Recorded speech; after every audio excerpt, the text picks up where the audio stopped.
Hello everyone, welcome to another Odd Commander deck tech. Today I want to share one of the craziest and unique decks that I've ever built. Back when I was first starting to seriously brew and play Commander, I latched onto a lot of Simic legendary creatures for Commanders. It felt like every set that they came out with had a new Simic Commander that was busted, and I just had to build it. In recent years, it's become apparent that Simic is busted in Commander, because lands are more powerful than any other form of ramp, and it's taboo to destroy them. So because of that, I tend not to build as many of them, and I think that this deck was the last serious Simic build that I did before shying away from building every single new Simic commander that came out. All the craziness surrounding Nadu reminded me of this commander, and I just wanted to share it with you. The commander is Jadzi, Oracle of Arcavios from Strixhaven.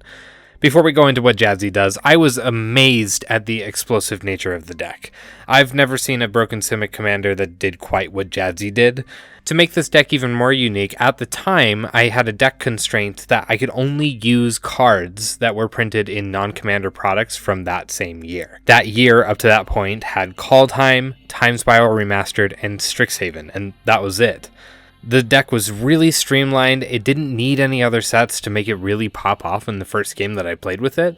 I upgraded it a bit after that, but the core of the deck is still there. Let me know what you think of it, and if you would include any new cards from the last 3 years to make this work even better. I'd love to hear your feedback in the comments. Let's talk about Jadzi. It's a double-sided card. The back half is a 4-mana sorcery that lets you play any number of lands from your hand, and then return it to your hand if you have at least 8 on the battlefield, and discard a card. Jadzi, on the flip side, costs 8 to cast. It has built-in protection with discarding a card to return it to your hand, and it has a Magecraft ability that says whenever you cast or copy an instant or sorcery spell, reveal the top card of your library. If it's a non-land card, you may cast it by paying 1 rather than paying its mana cost. If it's a land card, put it onto the battlefield. Here's our game plan. You may think that it's to cheat large spells out using Jadzi's ability, but really our deck isn't doing a lot more than just digging through our deck. What we want to do is get Jadzi out as fast as possible, which we can do turn 3 or 4 with the right hand. We're going to cast an instant or sorcery, then another, and continue to build up our storm count. If we hit a land, that'll let us cast more spells.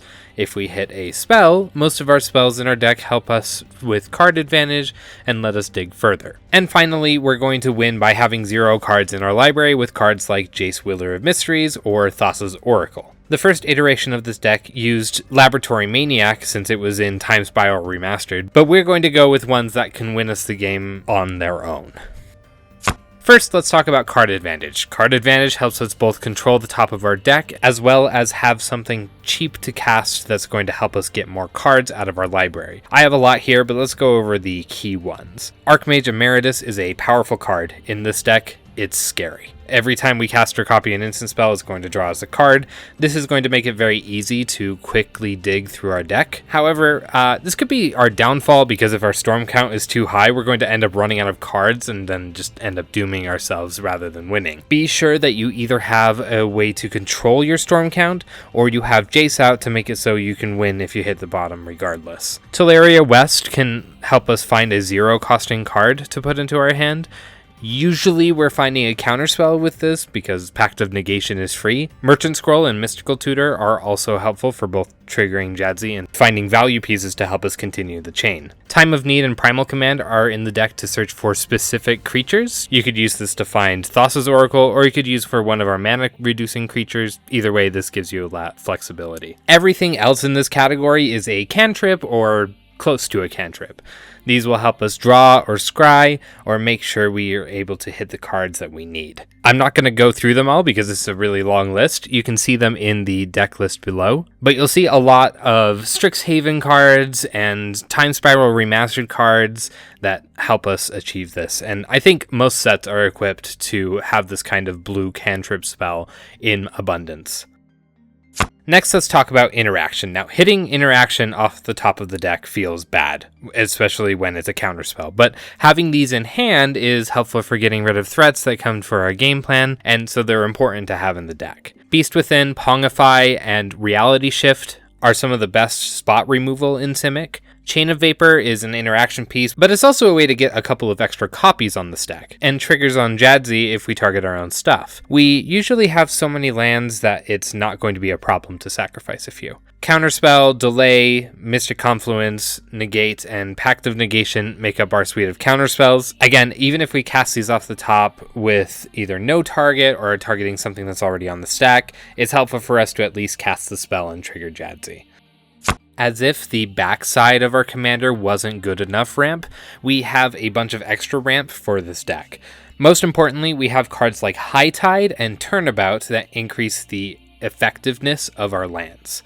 Arcane Signet, Lotus Bloom, and Soul Ring are our mana rocks. These are just the most effective rocks that we have. And Lotus Bloom is really cool. You can cast it for 1 or for free off of the top, and it goes right onto the battlefield instead of being suspended because Jadzi's rules get around the suspension. Quandrix Apprentice is another Magecraft triggering card which lets us pull lands off of the top 3. This is very nice to ensure we're hitting a non-land every time we pull off of the top. The rest of our cards are land fetching cards. We want to put down a bunch of lands right at the start because we want to get Jadzi out fast, so having these in here help us get there a little faster. There's not a lot of surprises here. Cards like Cultivate, Edge of Autumn, Wood Elves, that can help us get a whole bunch of lands early. I'll quickly mention here that the majority of our lands are basic forests and islands. This is because we really don't need a lot of fixing for our deck, and it's better for the lands to come in untapped for Jadzi's ability if we can.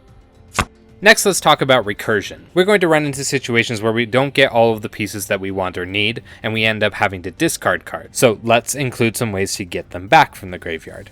Aether Helix, Eternal Witness, and Regrowth let us get back one of our win cons if we lose it to the graveyard. Evolution Charm does the same, but we could get a land instead if we need. Life from the Loam gets us a bunch of lands into our hand and helps us with the early game. Mystic Sanctuary lets us put a card advantage piece on the top of our deck to hit it with Jadzi. This is very useful for Recursion, and it helps us with storming off even more. One of the most important pieces in the deck is the Mana Reducer. We've included 4 here with Baral, Chief of Compliance, Curious Homunculus, Jace's Sanctum, and Primal Amulet. The awesome thing about these is that it reduces our instants and sorceries that we cast off of the top to 0.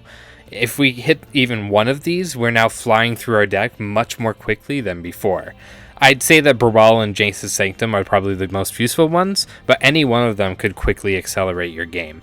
Baral probably being the best option to search for if you can search for a creature. One of the most powerful tools in the Jadzi deck are the Storm cards. If we have a high Storm count, we can use these to get a bunch of activations off of Jadzi triggers and get all the way through our deck very quickly. We have cards like Flusterstorm, Haunting Pack, Sprouting Vines, Temporal Fissure, and Weather the Storm that are purely here for the Storm count, but we also have cards like Brain Freeze and Mind's Desire that help us dig even further into our deck. Last but not least, we have Narset's Reversal, which lets us recast one of our storm spells and essentially double the copy triggers. This deck is just one of the most explosive and quick Simic decks that I've ever played. As I mentioned, when I first built this, it was only using cards from that year. This deck ended that challenge because we were pretty sure that nothing was going to be as fast or as good as that deck. One thing I'll say about this deck is that it is tedious. Every time you cast a spell and there's a trigger, or every time you copy a spell and there's a trigger, you have to keep track of all of those triggers going off at the same time, and you have to manually make your way through the deck. This is definitely one of those solitaire decks that will win the game some of the time, not always, but most likely will. So if that's your speed of crazy, I definitely recommend trying to build your own version of Jadzi with kind of this same shell of digging through your deck and ramping very quickly to win the game. Let me know in the comments what you think about this deck. If generally this is like your style of deck, or if this is a little bit off the deep end in terms of something you'd never want to see across the table. What would you change about this deck, and what could make this a more fun experience? Thank you for watching, and I hope to see you in the next one.